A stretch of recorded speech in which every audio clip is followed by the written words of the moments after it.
நம்முடைய வாழ்க்கை பல வகையான உறவுகளால் பின்னி பிணைந்திருக்கிறது. we are intertwined with relationships. இந்த உறவுகளை நாம் அதிகமாய் நேசிக்கிறோம். இந்த உறவுகள் மேலே நாம் அநேக வேளை சார்ந்து கொள்ளுகிறோம். நாம் சத்துவத்தையும் பலனையும் நாம் ஈர்த்து கொள்ளுகிறோம். இந்த உறவுகள் தான் நமக்கு பலன் கொடுக்கிறது. உறவுகள் தான் நமக்கு சத்துவம் கொடுக்குது. வாழ்க்கையில் அர்த்தத்தை இதுதான் கொடுக்குது. உறவுகள் மாத்திரம் நம்ம லைஃப்பில் இல்லைன்னா வாழ்க்கையே அர்த்தம் இல்லாமல் போயிடும். நான் சொல்றது விளங்குதுன்னு நினைக்கிறேன் உங்களுக்கு. உறவுகள் தான் நம்ம வாழ்க்கையை இன்பமாக்குகிறது. அதனால தான் அதை நம்ம ரொம்ப விரும்புகிறோம். ஆனால் ஒன்றும் மறந்துடாதீங்க, அநேக வேளையில் வாழ்க்கையின் பல பகுதிகளை நாம் தனியாகவே சந்தித்து தனியாகவே வாழ்க்கையின் பெரும் பகுதியை நாம் கடந்து போக வேண்டும் என்கிற சத்தியத்தை நீங்கள் மறந்துடாதீங்க. Many times we have to traverse this path alone. எப்பொழுதுமே என்னோடு மக்கள் இருப்பாங்க, எப்பொழுதும் எனக்கு துணை நிற்பாங்க, எப்பொழுதும் என் வலப்பக்கத்தில் இருப்பாங்கன்னு நாம் எதிர்பார்த்து விரும்பினாலும் அநேக வேளையில் அது நடக்க போகிறது இல்லை. சில வேளையில் நாம் ரொம்ப நெருங்கி இருக்கணும் அப்படின்னு விரும்புகிறவர்கள் சில வேளையில் நம்ம விட்டு தூரமாக நிற்கிற நாட்கள் நம் வாழ்க்கையில் வரும். சில வேளையில் அவங்க நம்ம பக்கத்தில் தான் இருப்பாங்க, ஆனால் நம்ம தூரத்தில் இருப்பாங்க. நான் சொல்றது விளங்குதா உங்களுக்கு? யோபுவுக்கு பக்கத்தில் தான் அவனுடைய வேலைக்காரிகள் இருந்தாங்க, ஆனால் கூப்பிட்டா கூட காது கேட்காதது போல போயிட்டாங்க. கண்ணு கட்டுற தூரத்தில் தான் இருந்தாங்க, ஆனால் மனதளவில் ரொம்ப தூரமாக இருந்தாங்க. சில பேர் நம்மோடு இருக்கிறது போலவே இருக்கும், ஆனால் அவர்கள் இருந்தும் எந்த பயனும் பிரயோஜனமுமே இல்லாதது போல நமக்கு தெரியும். எத்தனையோ இடத்துல சில பேர் ஒரு நல்ல கூட்டம் நிறைந்த ஒரு குடும்பத்தில் அவங்க வாழ்வாங்க, ஆனால் அநேக வேளையில் அந்த வீட்டுக்குள்ளேயே அவங்க ரொம்ப தனிமையாக ஃபீல் பண்ணுவாங்க.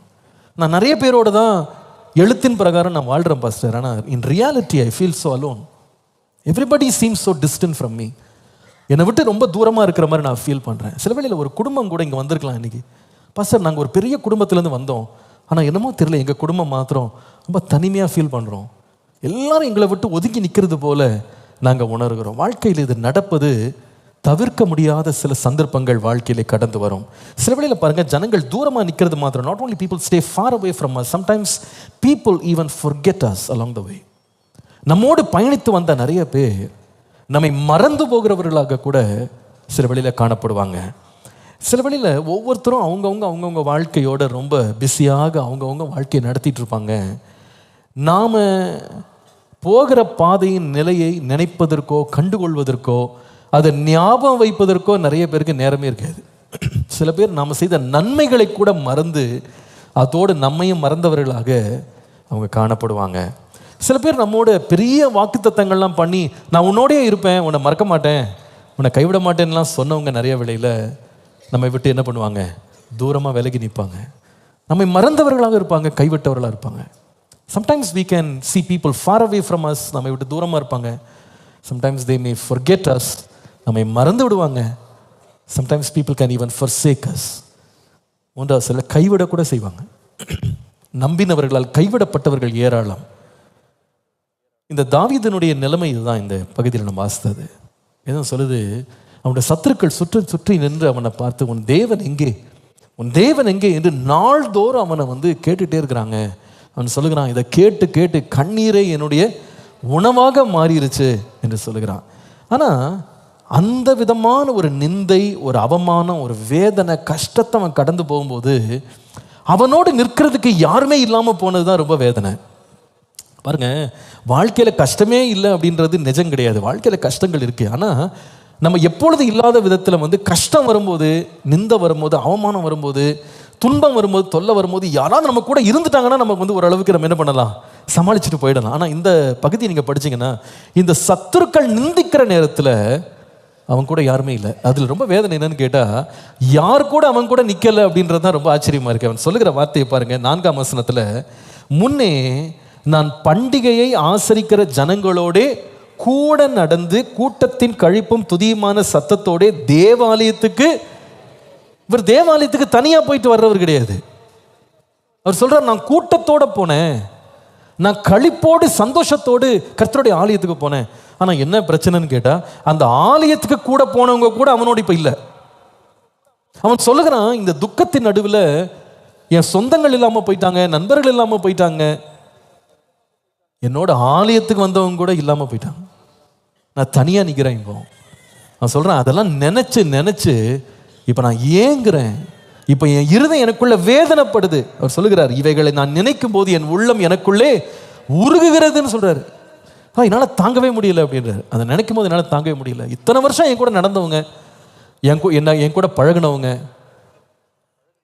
என்னோட ஆலயத்துக்கு நடந்து வந்தவங்க, கூட்டத்தின் களிப்போட போன இந்த அனுபவங்கள்லாம் திடீர்னு அப்படியே நின்று போச்சே, அப்படியே மறைஞ்சு போச்சே. நான் தனியா இருக்கிறேன். பாருங்க, நிறைய வேளையில இந்த தனிமை நம்ம வாழ்க்கையில வரும்போது இனிமேலாம் நம்ம தொடர்ந்து முன்னேறணுமா அப்படின்னு யோசிக்கிற அளவுக்கு நம்மளை சில வேளையில நம்மளை கொண்டு போயிடுது. வாழ்க்கையே அர்த்தமற்றதாக மாறிவிடுகிறது. சில வேளை ரொம்ப பிரச்சனையாகவும் வேதனையாகவும் மாறிவிடுகிறது. ஆனால் இவ்விதமாக ஒரு மனுஷன் தனிமையில் எல்லாரும் என்னை விட்டு கடந்து போயிட்டாங்க, என்னை கைவிட்டாங்க, என்னை மறந்துட்டாங்கன்னு சொல்ற நேரத்தில் வாழ்க்கையில நம்பிக்கை இழந்து நிற்கும் போது தாவீது சொல்லுகிற ஒரு வார்த்தை நமக்கு ரொம்ப நம்பிக்கை கொடுக்குது.